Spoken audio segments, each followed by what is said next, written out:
Bonjour Yannick. Bonjour Caroline. Yannick Remeau, vous êtes artisan Artipôle au sein de la coopérative UAB. Alors il va y avoir pas mal d'acronymes ce matin, on va essayer de démêler un petit peu tout ça. Il y a une nouvelle campagne de communication qui est lancée cette semaine par Artipôle. Alors Artipôle, maintenant on dit artisan Artipôle, justement il y a une nouvelle dénomination. C'est pas la première. Quel était l'objectif cette fois-ci de vouloir repartir comme ça sur grand écran et dans des spots radio ? Alors, objectif premier, effectivement, c'est de démultiplier l'action locale vers les artisans, c'est-à-dire effectivement que chaque coopérative dans chaque région de France s'approprie cette marque Artisan Artipôle de manière à être proche du terrain et que effectivement le client final puisse avoir de la visibilité sur Artisan Artipôle et donc l'artisan qui est Artisan Artipôle. Vous avez l'impression que vous êtes un secteur mal connu ? Alors, nous ne sommes pas une grande marque nationale qui, effectivement, a des moyens colossaux pour la mettre en avant. Nous sommes un tissu d'artisans, plus de 8500 artisans répartis dans la France, où, effectivement, chacun individuellement n'a pas la possibilité et les moyens de communiquer. Donc, par le réseau, le fait d'être attaché à une coopérative et des coopératives nationales nous permet de mutualiser et d'avoir une visibilité sur le terrain directement avec nos clients. Donc là, typiquement, c'est l'illustration de l'union fait la force.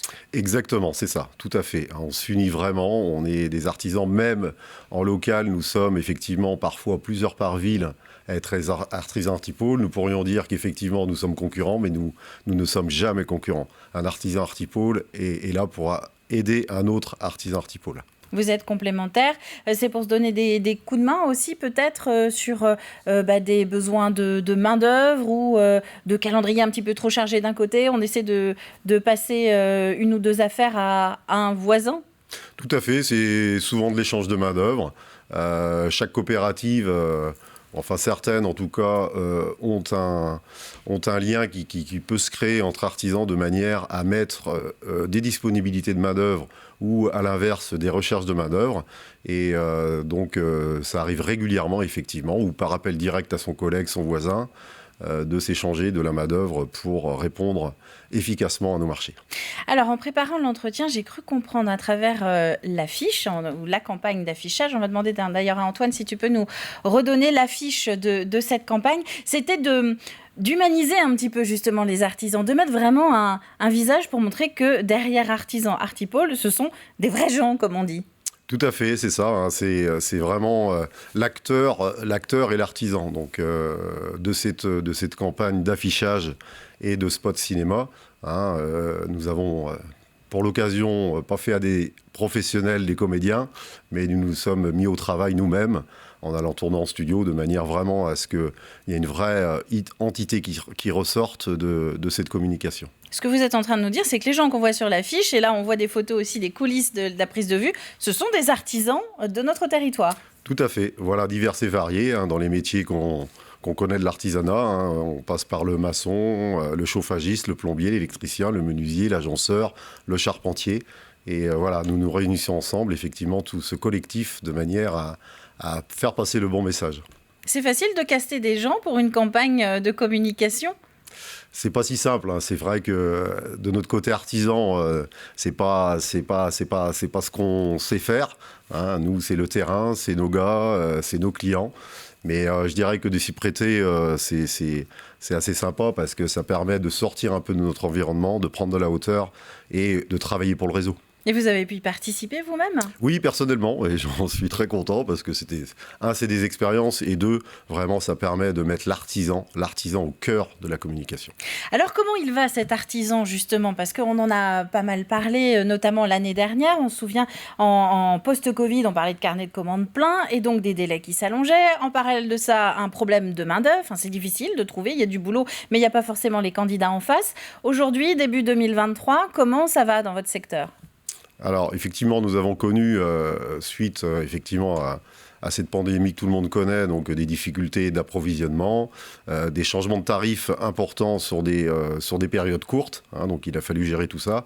Après, derrière, le personnel, oui, c'est compliqué, mais moi, je crois beaucoup en la formation. Dans mon entreprise, personnellement, nous formons des jeunes et ça ne se passe pas si mal parce que c'est des jeunes que l'on arrive à amener sur le terrain avec des vraies compétences et de la fidélisation. Donc c'est des difficultés, oui, mais en fait il faut vraiment qu'on mette l'accent sur la formation et que je dirais que l'éducation aussi aide à faire en sorte que nos jeunes aillent vers ces filières qui sont vraiment de vrais débouchés. Elle est là, la relève, alors. Votre discours, il est plutôt optimiste, Tout finalement. à fait. Mais moi, de toute façon, je reste tout le temps optimiste. Et c'est pas en restant, effectivement, à se plaindre tout le temps qu'on va avancer. Il y a des solutions. Il faut aller chercher ces jeunes. Il faut aller dans les collèges. Il faut aller dans les écoles de proximité, prendre des jeunes en stage. Et c'est par là qu'on y arrivera.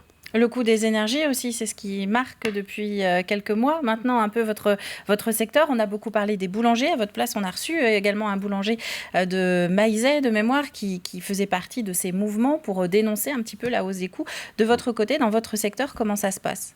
Alors, la hausse de coûts a un impact pour nous sur l'achat des matériaux. C'est pour nous les industriels qui, effectivement, consomment beaucoup d'énergie, qui sont impactés.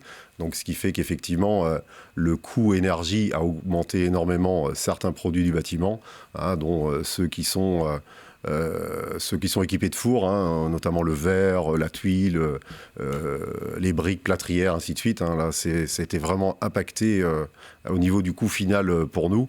Après, nous, personnellement, dans nos sociétés, nous ne sommes pas de gros consommateurs. Nous ne produisons pas. Nous sommes souvent plutôt en action de pause chez le client. Mais ce qui nous a impacté beaucoup, effectivement, c'est le coût de matières premières sur l'augmentation de ces énergies. Donc vous, c'est les retombées finalement. Tout à fait, c'est ça. Et puis le dernier dossier, ça c'est un dossier vraiment brûlant d'actualité qui touche tout le monde, c'est les retraites, notamment la pénibilité au travail aussi, un sujet dont on parle dans le dossier des retraites. Vous ne devez pas vous sentir trop étranger à tout ce qui se discute en ce moment. Non, tout à fait. C'est un sujet sensible et nous, il y a un travail énorme à faire là-dessus sur la pénibilité. Nos gars sont tous les jours avec des charges lourdes et très lourdes, avec beaucoup de matériaux à manipuler.